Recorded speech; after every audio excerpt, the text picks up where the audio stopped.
Nama saya Cynthia Basa, kelas A, NIM 0320210110. Sistem pencernaan manusia. Pencernaan adalah sebuah proses metabolisme di mana suatu makhluk hidup memproses sebuah zat dalam rangka untuk mengubah secara kimia atau mekanik suatu zat menjadi nutrisi. Pencernaan terjadi pada organisme multisel, sel, dan tingkat subsel pemrosesan makanan di dalam tubuh manusia, yang dimulai dari mulut sampai dengan anus dan disertai dengan proses ekskresi sisa makanan. Sistem pencernaan ini berfungsi untuk menyediakan makanan, air, dan elektrolit yang dibutuhkan oleh sel-sel tubuh melalui proses pencernaan. Proses pencernaan terbagi 4: ingesti, digesti, absorpsi, dan eliminasi. Selanjutnya, saya akan menjelaskan mengenai sistem-sistem dalam pencernaan. Rongga mulut. Makanan masuk melalui rongga mulut. Rongga mulut merupakan tahap awal pencernaan makanan, yaitu pencernaan kimiawi dan mekanik. Pencernaan kimiawi dibantu enzim amilase atau ptyalin pada air liur yang dihasilkan oleh kelenjar air liur atau ludah. Enzim ini akan mengubah amilo menjadi glukosa. Pencernaan mekanik merupakan proses pencernaan makanan menggunakan gigi. Proses ini bertujuan untuk memotong-motong makanan menjadi bentuk yang lebih kecil, sehingga mudah dicerna oleh sistem organ pencernaan. Di dalam rongga mulut terdiri dari dua jenis gigi, yaitu sulung atau gigi pertama yang terbentuk pada manusia 6-8 bulan. Kemudian bulan ke-8 sampai bulan ke-12 sampai 16 bulan, 16-20, dan akhirnya bulan ke-20 sampai 40. Jumlahnya terdiri dari 8 buah. 8 buah gigi seri atau dan incisipus, 4 buah gigi taring dan caninus, dan 8 buah gigi geraham atau molar. Gigi pada bayi disebut dentis deciduous atau gigi susu yang akan tumbuh pada usia 6-13 tahun dan diganti dengan gigi tetap. Gigi permanen tumbuh pada umur 6-18 tahun. Jumlahnya terdiri dari 32 buah, terdiri dari 8 buah gigi seri atau dan incisipus, 4 buah gigi taring dan skala, 8 buah gigi geraham molar, dan 12 buah gigi geraham atau premolar. Ada 3 macam gigi manusia. Yang pertama, gigi seri atau incisor, yang berguna untuk memotong makanan. Gigi taring atau caninus, yang berguna untuk mengoyak makanan. Dan gigi terdiri dari 8 buah gigi seri atau dan incisipus, 4 buah gigi taring dan skala, 8 buah gigi geraham molar, dan 12 buah gigi geraham atau premolar. Ada 3 macam gigi manusia. Yang pertama, gigi seri atau incisor, yang berguna untuk memotong makanan. Gigi taring atau caninus, yang berguna untuk mengoyak makanan. Dan gigi geraham atau molar untuk mengunyah makanan. Bagian dari kerongkongan atau esofagus. Setelah melalui rongga mulut, makanan yang berbentuk bolus akan masuk ke dalam tekak atau faring. Faring adalah saluran yang memanjang dari bagian belakang rongga mulut sampai ke permukaan kerongkongan. Esofagus, organ ini membantu pencernaan makanan dengan cara melakukan gerakan peristaltik ke arah lambung.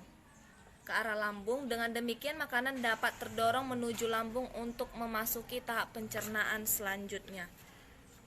Lambung merupakan salah satu tempat pencernaan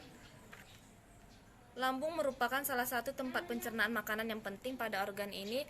Proses pencernaan berlangsung selama 2-6 jam. Lambung akan mencerna makanan secara kimiawi dan mekanik. Pencernaan kimiawi pada lambung dibantu oleh beberapa enzim dan protein sebagai berikut. Enzim hidrolorik acid atau HCl berfungsi membunuh kuman, mengaktifkan enzim pepsin atau pepsin merupakan bentuk aktif dari pepsinogen, dan merangsang gerak katup pada pilorus lambung atau bagian ujung lambung yang menuju usus 12 jari. Selanjutnya enzim pepsin. Enzim pepsin berfungsi memecah protein menjadi pepton. Selanjutnya ada enzim renin yang berfungsi untuk mengumpalkan protein susu atau kasein dengan bantuan ion kalsium. Selanjutnya, faktor dari intrinsik atau berupa protein berfungsi untuk penyerapan vitamin B12 di dalam pencernaan.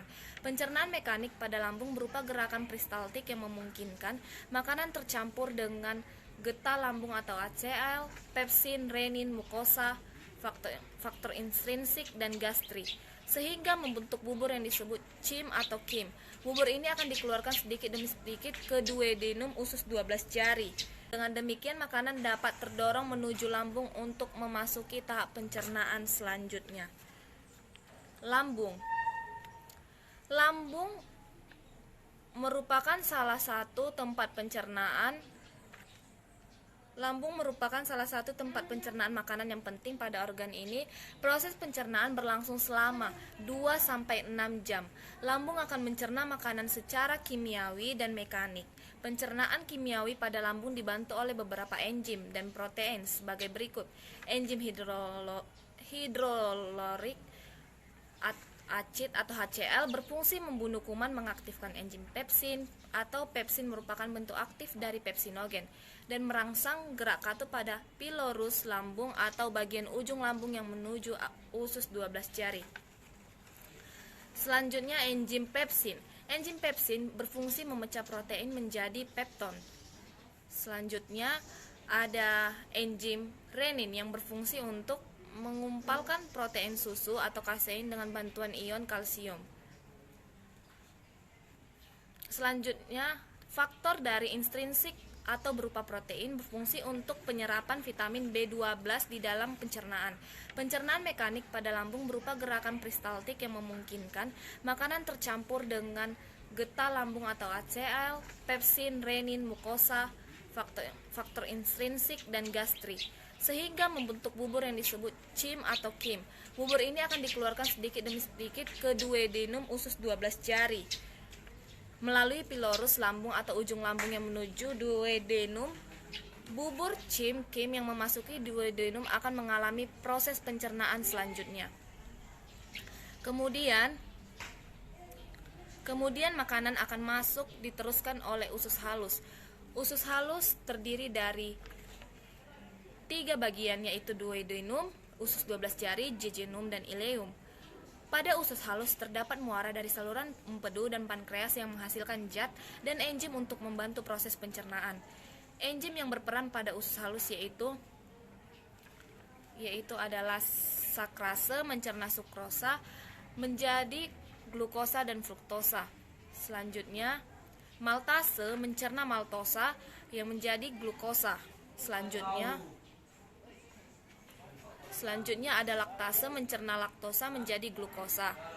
Selanjutnya ada erepsinogen yang diaktifkan oleh enterokinase menjadi erepsin mengubah pepton menjadi asam amino.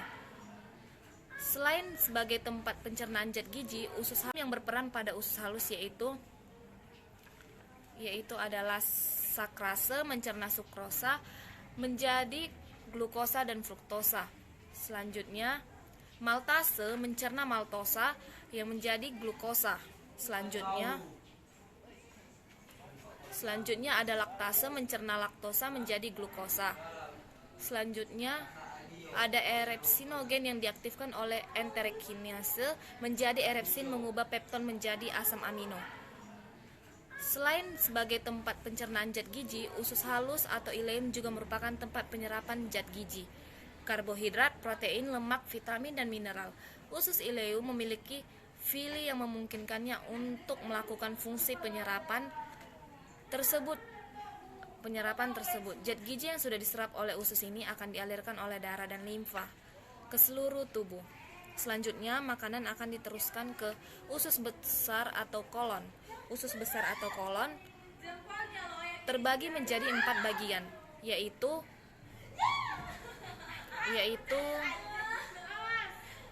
kolon ascendent, yang artinya bagian usus besar yang mengarah ke atas usus ini berfungsi menyerap zat gizi dan air yang belum terserap oleh usus halus serta memadatkan feses.